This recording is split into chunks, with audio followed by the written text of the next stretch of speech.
নমস্কার বন্ধুরা, বাঙালি রান্নাঘরে তোমাদের সবাইকে স্বাগত। আজকে চলে এলাম আবারও একটা নতুন রেসিপি তোমাদের সঙ্গে শেয়ার করব বলে। আজকে আমি আমার রান্নাঘরে বানাচ্ছি আলু মটরের ঘুগনি।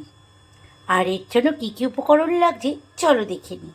তো এখানে বাটনার জন্য আমি নিয়েছি একটা গোটা টমেটো, আদা, রসুন আর পেঁয়াজটা কিন্তু আমি ভেজে দেব।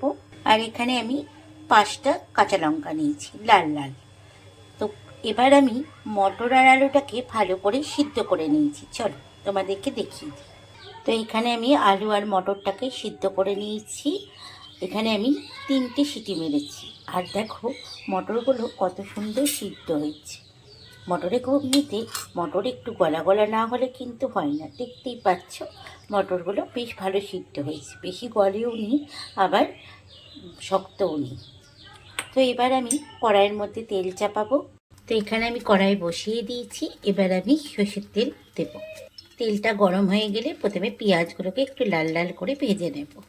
এই প্রতিদিনই কিন্তু রান্না নিয়ে সকাল থেকে একটাই চিন্তা, ঘুম থেকে উঠে কী রান্না করব আর রাতের বেলা রুটিতে কী করব, এই চিন্তাতেই সারাদিন কেটে গেল। সকালবেলার পাট তো খুঁজে গেছে, এখন এবার রাতের বেলার পাট। তার জন্য আজকে ভাবলাম হাতের কাছে মটর আছে, তাই মটরের ঘুগনিটাই করে ফেলি। পেঁয়াজটা ওইদিকে ভাজা বসিয়ে দিয়ে এদিকে মশলাটা আমি করে নিলাম।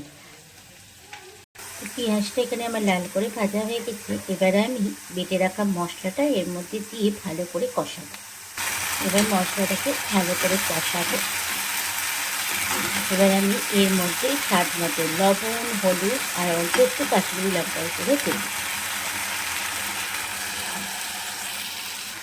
স্বাদ মতো লবণ দিলাম। এবার দিলাম এর মধ্যে হলুদ, কালারটা আসার জন্য অল্প একটু কাশ্মীরি লঙ্কার গুঁড়ো। তবে তোমাদেরকে এর আগের দিনই আমি বলেছিলাম যে বাজার থেকে লাল লঙ্কা কিনতে পাওয়া যায়, কাঁচা লঙ্কা, সেগুলো কিন্তু নিয়ে এসে তরকারিতে দেবে। আলাদা করে কালারের জন্য তোমাদেরকে ভাবতে হবে না। দেখতেই পাচ্ছ তার প্রমাণ, আমার কালারটা কত সুন্দর এসছে। টমেটো আর লাল লঙ্কা বাটাতেই কালার চলে এসছে। আর অল্প একটুখানি গুঁড়ো লঙ্কা দিলাম, কালারটা এমনি সুন্দর চলে আসবে। এবার ভালো করে কষাবো। এবার আমি এর মধ্যে দেবো ধনে গুঁড়ো আর জিরে গুঁড়ো। তো আমি এর মধ্যে 1 চামচ ধনে গুঁড়ো দিলাম আর 1 চামচ জিরে গুঁড়ো দিলাম। সব একসঙ্গে মশলার সঙ্গে কষাবো।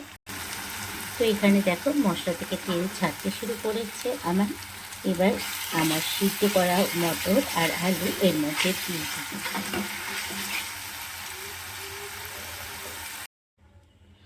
তো সিদ্ধ করা মটর আর আলু এর মধ্যে দিয়ে দিলাম। এবার মশলার সঙ্গে ভালো করে এটাকে মিশিয়ে নেব। এবার একটু গ্যাসের ফ্লেমটা হাই করে ভালো করে ফোটাবো।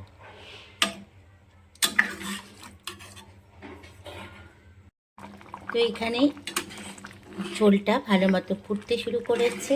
আর একটু ঝোলটা বসে গেলেই কিন্তু এইটা রান্নাটা আমার হয়ে যাবে। এবার আমি এর ওপর থেকে একটুখানি গরম মশলা দেব। তো এখানে আমি 1 চামচ মতো শাহি গরম মশলাটা দিয়ে দিলাম। তো রান্নাটা আমার হয়ে গেছে। এবারে আমি একটা পাত্রের মধ্যে এটাকে ঢেলে নেব। তো রেডি হয়ে গেছে আমার মটর দিয়ে আলু দিয়ে ঘুগনি। তাহলে এই রেসিপিটা তোমাদের কেমন লাগলো অতি অবশ্যই কিন্তু কমেন্টস করে জানিও। ভালো লাগলে একটা লাইক করো। দেখা হচ্ছে আবার একটা নেক্সট ভিডিওতে তোমাদের সঙ্গে। সবাই ভালো থাকবে, সুস্থ থাকবে। আজকের মতো সবাইকে টাটা।